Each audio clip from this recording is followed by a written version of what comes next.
Halo, perkenalkan, saya Rifki Maulani Yusuf, peserta pelatihan dasar CPNS Mahkamah Agung Republik Indonesia tahun 2024.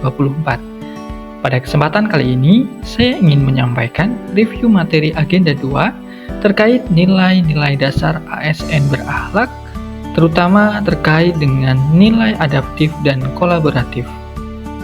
Pertama, tentu kita harus mengetahui terlebih dahulu definisi daripada adaptif. Nah, adaptasi sendiri adalah suatu proses yang menempatkan manusia yang berupaya mencapai tujuan-tujuan atau kebutuhan untuk menghadapi lingkungan dan kondisi sosial yang berubah-ubah agar tetap bertahan. Adaptif dalam konteks aparatur sipil negara merujuk pada kemampuan ASN untuk menyesuaikan diri dengan perubahan lingkungan, kebijakan, dan kebutuhan masyarakat. Untuk dapat membangun budaya adaptif, diperlukan disiplin-disiplin yang harus terus diupayakan. Di antaranya, pertama, pegawai harus terus mengasah pengetahuannya hingga ke tingkat mahir atau personal mastery. Kedua, pegawainya harus terus berkomunikasi hingga memiliki persepsi yang sama atau gelombang yang sama terhadap suatu visi atau cita-cita yang akan dicapai bersama atau share vision. Kemudian yang ketiga, pegawainya memiliki mental model yang mencerminkan realitas yang organisasi ingin wujudkan atau mental model. Yang keempat, pegawainya perlu selalu sinergis dalam melaksanakan kegiatan-kegiatan untuk mewujudkan visinya atau team learning. Kemudian yang kelima, pegawainya harus selalu berpikir sistemik, tidak kacamata kuda atau bermental silo. Kemudian, apa saja kode etik atau panduan perilaku adaptif? Antara lain, pertama, cepat menyesuaikan diri menghadapi perubahan. Kedua, terus berinovasi dan mengembangkan kreativitas. Dan yang ketiga, bertindak proaktif. Kemudian apa saja contoh-contoh perilaku adaptif yang nyata atau yang dapat diterapkan dalam keseharian ASN? Di antaranya, menyesuaikan diri di berbagai lingkungan kerja, beradaptasi dengan dinamika perubahan lingkungan, menguasai dinamika perkembangan teknologi, menyampaikan ide dan gagasan untuk kemajuan instansi dengan berani, membuat inovasi yang mendukung tujuan instansi secara konsisten, mengantisipasi permasalahan yang terjadi di masa mendatang dengan kritis, menjalankan sistem kerja yang berbasis teknologi informasi, mengidentifikasi potensi masalah dan solusinya, menunjukkan keingintahuan yang tinggi terhadap hal baru, dan memanfaatkan peluang untuk menghasilkan hal yang lebih baik. Kemudian selanjutnya adalah nilai kolaboratif. Definisi kolaboratif sendiri, kolaborasi adalah sebuah proses di mana pihak-pihak dengan keahlian yang berbeda yang melihat aspek-aspek yang berbeda dari sebuah masalah dapat secara konstruktif mengeksplorasi perbedaan-perbedaan dan menemukan solusi baru untuk masalah-masalah yang akan lebih sulit dipecahkan tanpa perspektif pihak lain.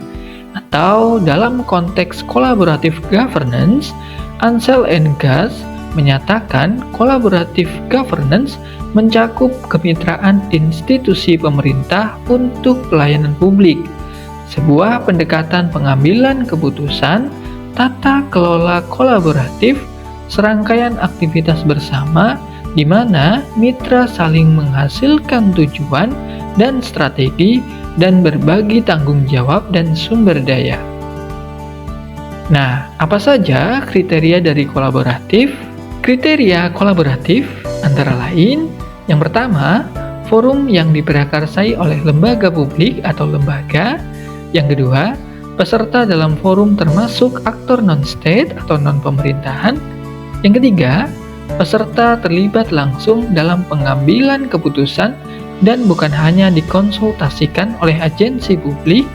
Yang keempat, forum secara resmi diatur dan bertemu secara kolektif. Kelima, Forum ini bertujuan untuk membuat keputusan dengan konsensus, dan yang keenam, fokus kolaborasi adalah kebijakan publik atau manajemen. Kemudian, dalam konteks Wall of Governance atau WOG adalah sebuah pendekatan penyelenggaraan pemerintahan yang menyatukan upaya-upaya kolaboratif pemerintahan dari keseluruhan aktor dalam ruang lingkup koordinasi yang lebih luas guna mencapai tujuan-tujuan pembangunan kebijakan, manajemen program, dan pelayanan publik. Kemudian, apa saja proses-proses atau tahapan kolaborasi? Antara lain, pertama adalah trust building, yaitu membangun kepercayaan dengan stakeholder mitra kolaborasi. Yang kedua, face-to-face dialog, yaitu melakukan negosiasi dengan baik dan bersungguh-sungguh. Yang ketiga, komitmen, yaitu komitmen terhadap proses, pengakuan saling ketergantungan, sharing ownership dalam proses, serta keterbukaan terkait keuntungan bersama. Yang keempat, pemahaman, yaitu pemahaman bersama berkaitan dengan kejelasan misi, definisi bersama terkait permasalahan, serta mengidentifikasi nilai bersama. Dan yang kelima adalah outcome, menetapkan outcome antara. Kemudian apa saja kode etik atau panduan perilaku kolaboratif? Antara lain, memberi kesempatan kepada berbagai pihak untuk berkontribusi, terbuka dalam bekerja sama untuk menghasilkan nilai tambah, menggerakkan pemanfaatan berbagai sumber daya untuk tujuan bersama. Kemudian, apa saja contoh-contoh perilaku nyata kolaboratif?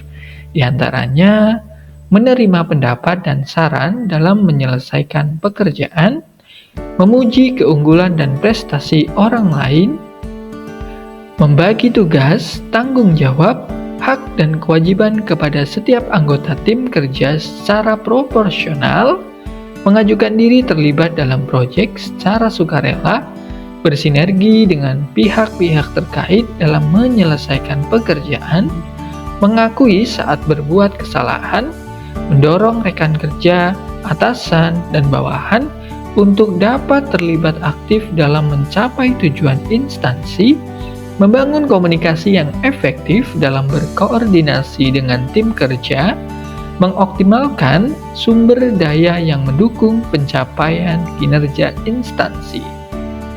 Nah, demikianlah penyampaian terkait dengan nilai-nilai adaptif dan kolaboratif.